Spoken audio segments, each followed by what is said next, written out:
here from about 20 miles south of here in Christie, North Dakota.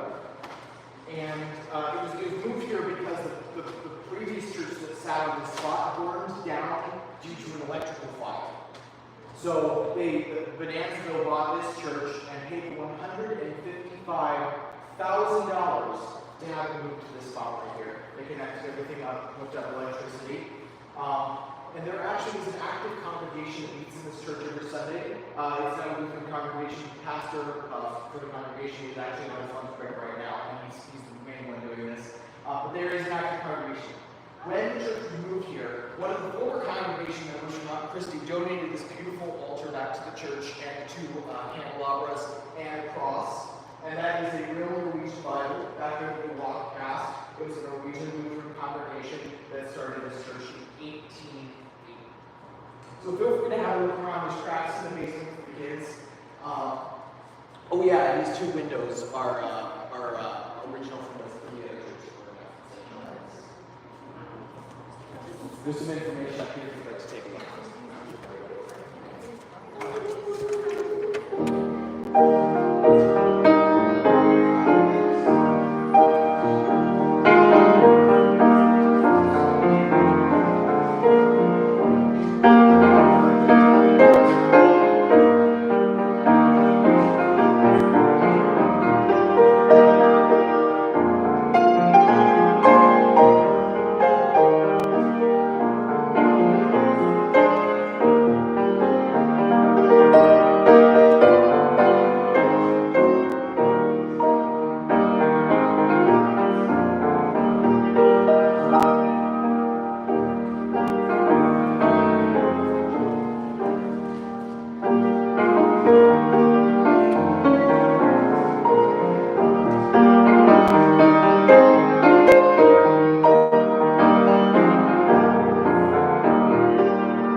church?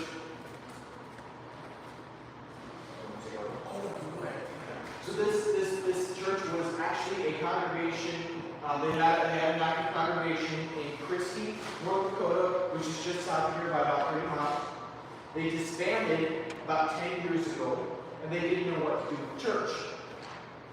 And the St. John Church that was here on the Bonanzaville grounds burned down with an electrical fire.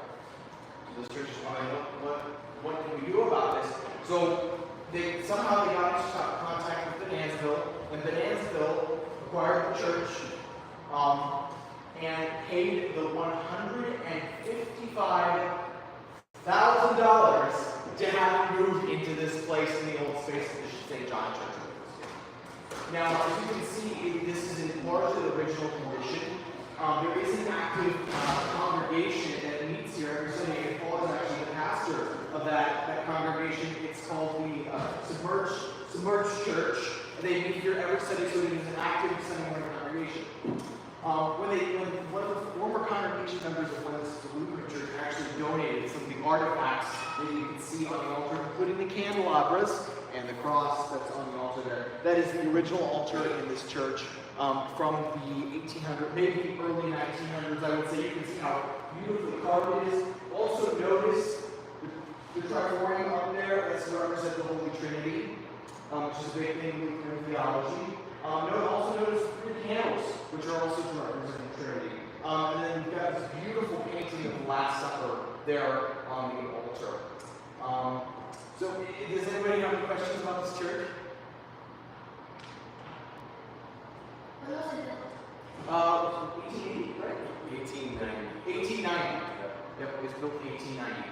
Yeah. And in order to get the building here, they had to detach part of the steeple to get it under power and things like that. Yes? Who built it? That's a good question. It would have been immigrants, right? Well, the architect was Jens E.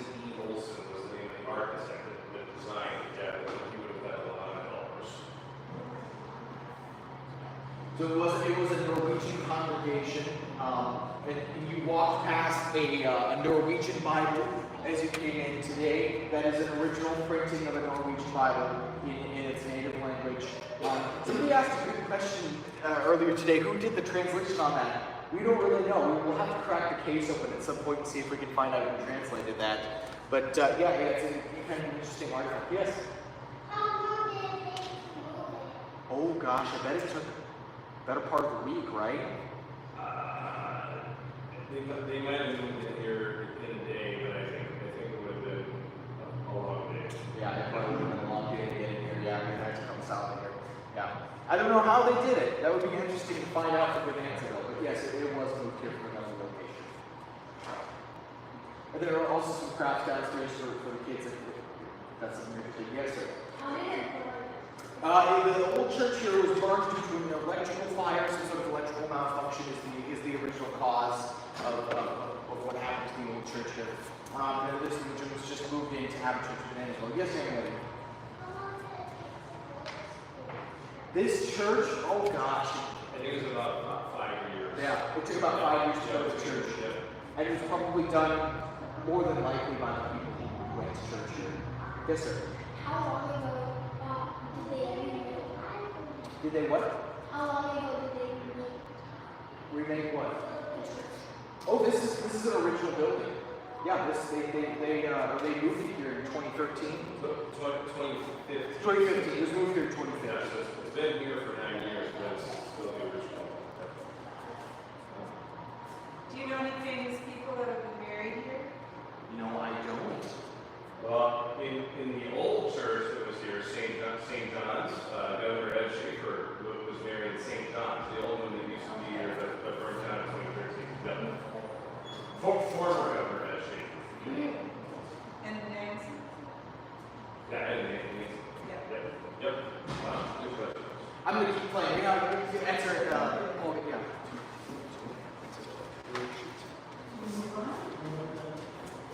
There was a arena that says Project Congregation, and it's been for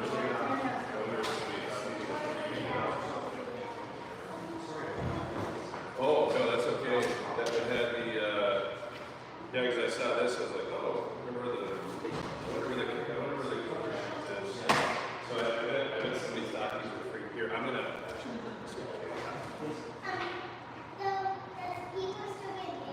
Yes, they have weddings and funerals in this church.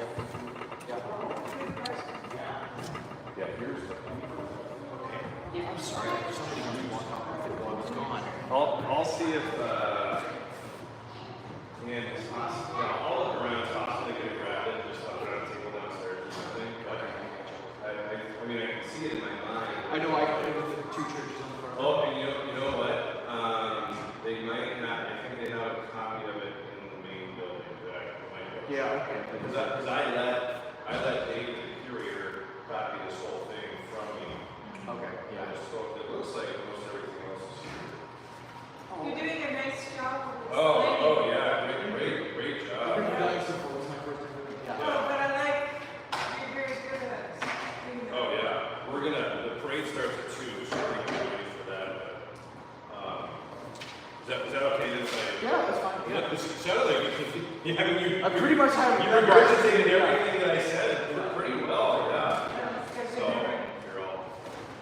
Sure. Everett, what do you flip over at your phone for? Oh, it's another live stream.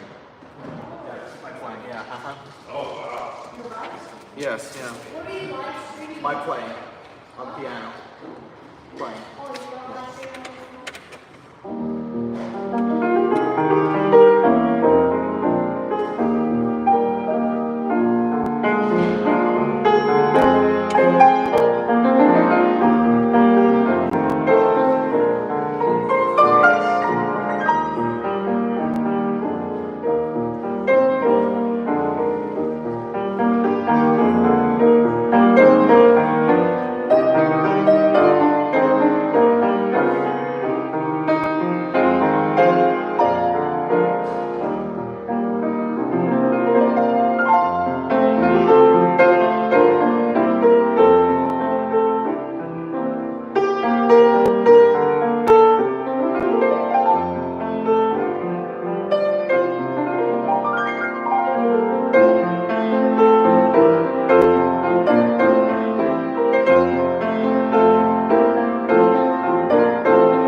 Hello there. Hey, mine's still on.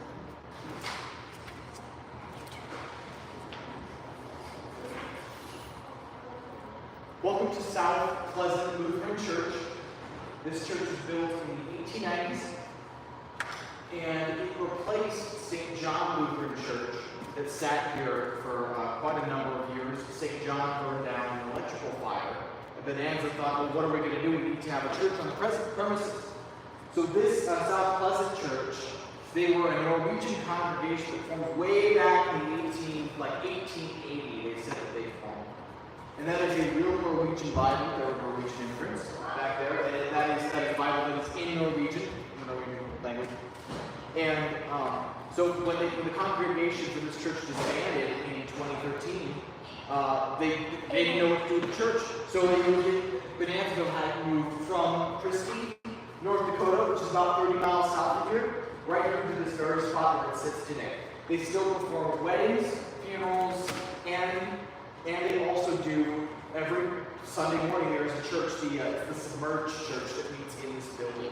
So it's kind of nice, a brand new church that that's a couple years old, meeting in a building that was built in the 1890s. When Bonanzaville announced there was going to be a congregation meeting here, one of the Fargo congregation members from South Pleasant donated the altar and the 2 candelabras and the cross back to the congregation currently to be used in church services, which is kind of cool to see.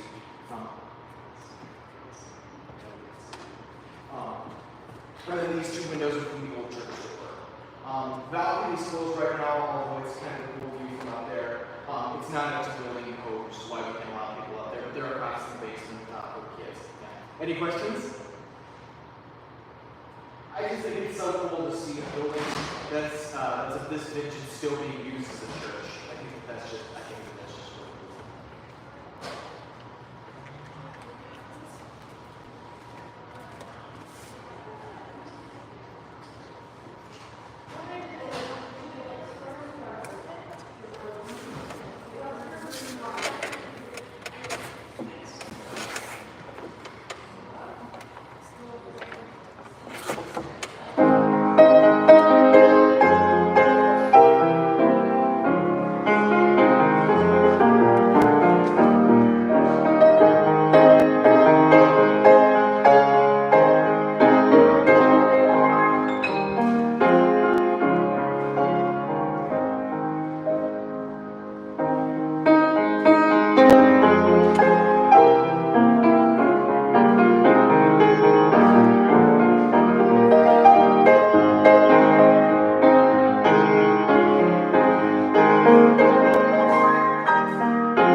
Okay. Thank you. Where all do you play, Everett? Different churches around the area.